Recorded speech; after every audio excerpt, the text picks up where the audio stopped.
any interest in two states after Oslo. So it's going to take a different form, and it'll probably be a civil rights movement along the lines of South Africa. The difference, of course, is that South Africa was strategically very important to the West and impossible to ignore. Palestine might be just reduced to the status of a Kashmir or a Tibet or a Western Sahara, namely causes which are easily forgotten and aren't able to achieve any kind of public recognition.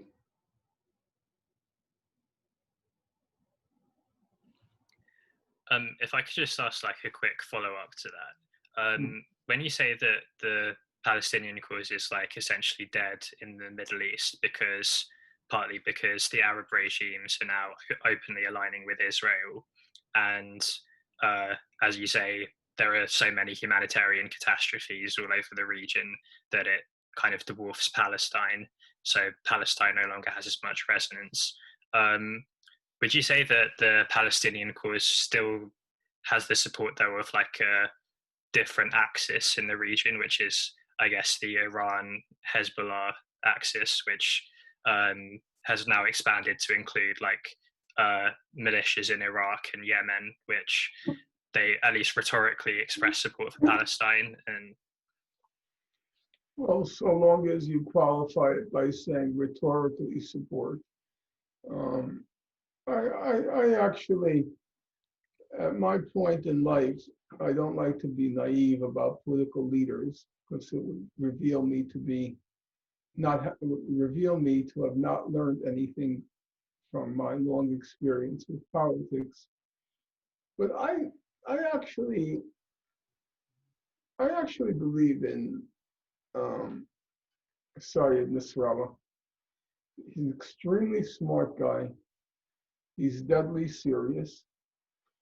And it strikes me that in his own capacity, moral capacity, he's sincere. So when he expresses support to the Palestinian cause, I don't want to relive the idiocies of my youth, but I do think it's authentic.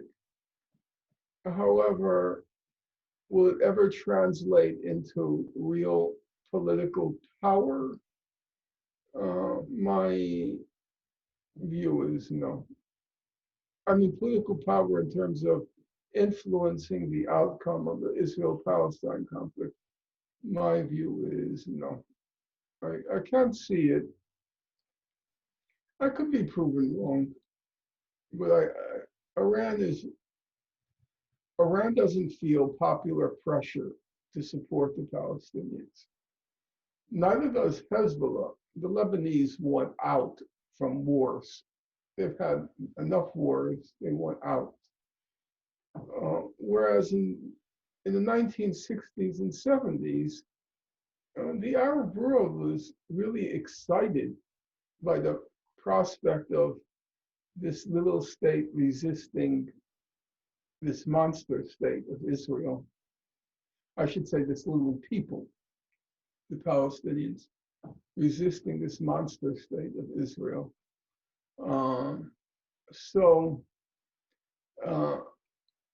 It had some, I mean, I've read the documentary record, and the Arab states, the Arab leaders, they were very concerned about the reaction of their actions, the reaction by the Palestinians. They were afraid that if they were seen to be selling out the Palestinians, they would lose legitimacy. That's not the case with Iran. The Iranian people don't really care about Palestine. As I said, at least a large sector of the Lebanese people, and you have to deal with Lebanon as a whole, not just the Palestinian refugees there or the Shia Lebanese who support the Hezbollah. As a whole, no, I don't see a lot of support. So I don't think it will be effective. It'll be very tough now, I think, for the Palestinians to break, not only to break with their own past, but to get international support. It'll be tough.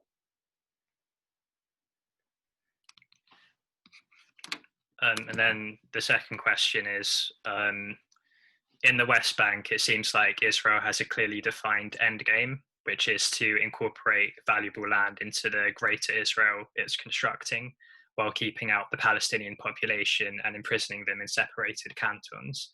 In Gaza, however, it doesn't seem like Israel has any clearly defined endgame because it doesn't actually want to formally annex any parts of Gaza. In your book, Method and Madness, you discuss how Israel attacks Gaza every time it needs to restore its deterrence capacity, which essentially means the Arab world's fear of Israel.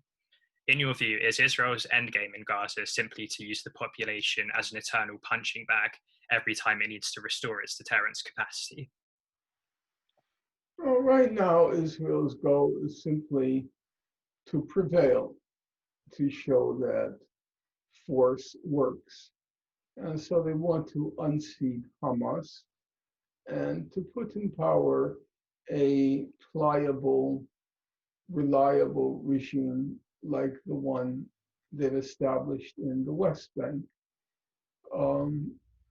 Once they do that, once Hamas concedes defeat, and they bring in someone like Dahlan, then Gaza will resume what it always was. Gaza might, it's not impossible that it might at some point serve the same purpose as it did after the 67 war. There was, I think at its peak, it was about 120,000 Gazans worked in Israel. It was a very open border between Israel and Gaza. And relatively speaking, Gazans prospered. I mean, they were paid slave wages in Israel, but Gazans had grown accustomed to working very, very hard. They're very clever from necessity. You can give a Gazan a tin can, and inside of a month, they'll figure out how to turn the tin can into a Rolls Royce. Necessity forces them, compels them. So even though they were paid slave and treated miserably, they weren't allowed to stay overnight in Israel. Sometimes they hid there, but they had to leave at 3 or 4 in the morning to get to Israel. Then they came back late at night. It was a horrible existence, but materially, relatively speaking, they made out better. It's possible. Now, of course, Israel doesn't need their labor anymore because they brought in all these people probably from Bangladesh, from where you are, but from South Asia. They brought in a lot of people, but it's possible it may go back to be what Karl Marx called the reserve army of labor for Israel. I can't predict those things, but their main goal now is Hamas has to be unseated because Israel said so, and Israel is in charge, and Israel brooks no opposition from Arabs. You have to crawl, you have to grovel, you have to genuflect before the Jewish Ubermensch, the Jewish Supermen. They're like the Nazis. People don't want to hear that, so that's too bad for people. They're Ubermenschen. I don't want to say just the Nazis, like the South Africans during the apartheid era, like American whites during this pre-civil rights, what was called the Jim Crow era in the United States. the same sort of masterclass mentality. Um, they're the same, sometimes I think even worse than, well, no, the American South is pretty horrible. Pretty much like the American South, the Ubermenschen, the supermen, and the Arabs are the Untermenschen, the subhumans. And they have only one role in life, and that's to be slaves.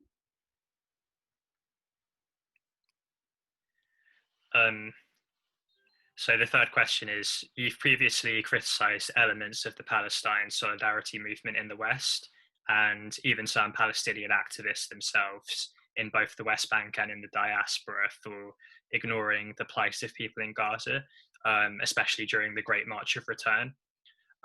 What do you think explains this indifference to Gaza? Well, I think there are several factors. Factor number one is one has to be clear-headed about these things. I don't think Israelis are geniuses. I don't think that they're a grade better than the rest of humanity. When the COVID virus started, immediately the Israelis said, "We have the vaccine. We have the vaccine."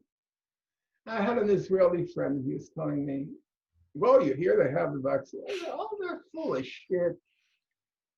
They always claim, they're genius. They're all walking, potential Einsteins.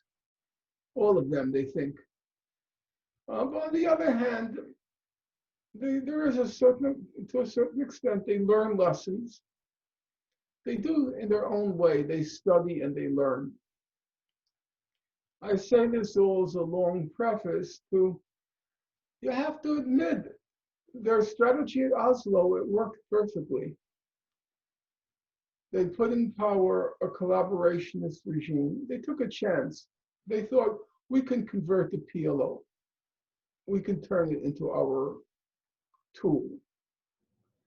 And the second aspect of their strategy was to divide the West Bank from Gaza. It worked. They're now two separate entities. So if you go back to the first Intifada in 1987, December 7th, 1987, it starts, I think, in Jabalia camp in Gaza. And then within days, it spreads to the West Bank. Within days, it spreads to the West Bank. Because Gaza and the West Bank, although geographically separated, they formed, let's call it a spiritual oneness.